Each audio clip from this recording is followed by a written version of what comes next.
धन्यवाद नताशा, मुझे यहाँ बुलाने के लिए। ये विडंबना है कि आज कुछ महीनों बाद जब सब गाजा के लिए बड़े सपने देख रहे हैं और शांति बोर्ड वहां चमत्कार कर रहा है, उन्हें दुनिया को दिखाने के लिए कि कम से कम हम कुछ कर रहे हैं, एक बहुत ही सीमित जगह में सिर्फ एक छोटे से प्लान तक सीमित होना पड़ा।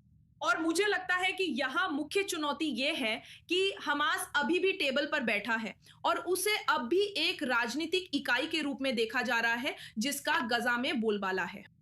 यहाँ तक कि खुद गाजा के लोग भी बाहर आकर हमास के खिलाफ विद्रोह कर चुके हैं और उन्होंने कहा कि हम हमास नहीं चाहते, हम चाहते हैं वे हमारा प्रतिनिधित्व नहीं करते। काहिरा इसे नहीं सुन रहा है, शांति बोर्ड भी इसे नहीं सुन रहा है और वे अब भी हमास से बात कर रहे हैं और इसी वजह से हम अब भी फंसे हुए हैं और वे उस योजना के साथ आगे नहीं बढ़ पा रहे हैं जिसके लिए उन्हें बहुत उम्मीदें थी। सही है।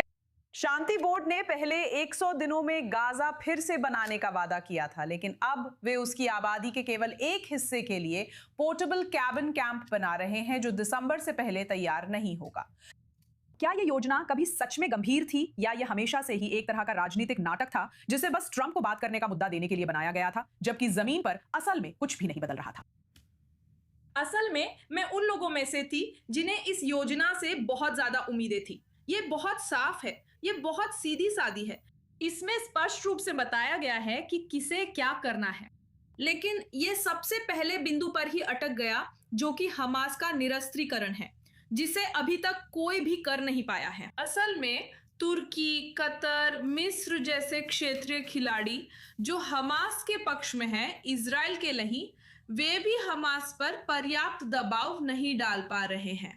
साथ ही एक और बड़ा वादा जो कई पक्षों ने किया था, खासकर अमीर क्षेत्रीय देशों ने, कि वे गाजा योजना के लिए फंड देंगे। और अगर आप देखें कि अब तक कितनी राशि इकट्ठा हुई है, तो ये सिर्फ 450 अरब डॉलर में से एक छोटा सा हिस्सा है जो इकट्ठा किया जाना था। मुझे लगता है कि अब तक लगभग 17 अरब डॉलर इकट्ठा किए गए हैं।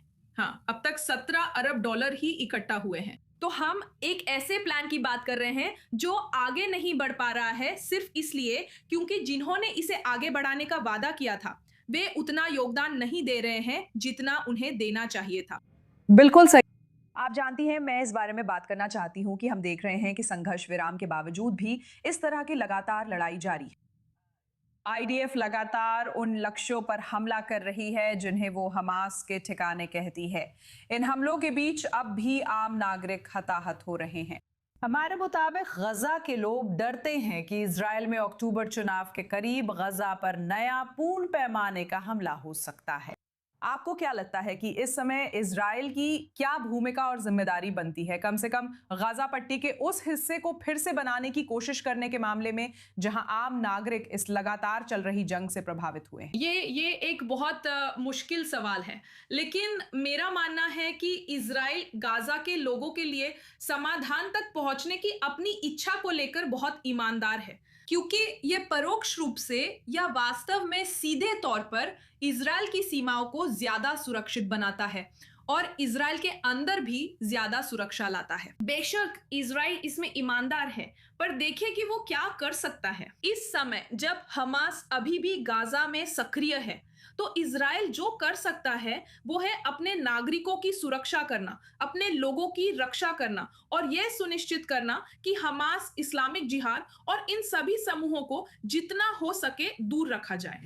इसी के साथ इजराइल ने पहले ही बफर जोन में बोर्ड ऑफ पीस को अपना पायलट प्लान शुरू करने के लिए जगह दे दी है। तो चलिए देखते हैं कि ये आगे कैसे बढ़ेगा।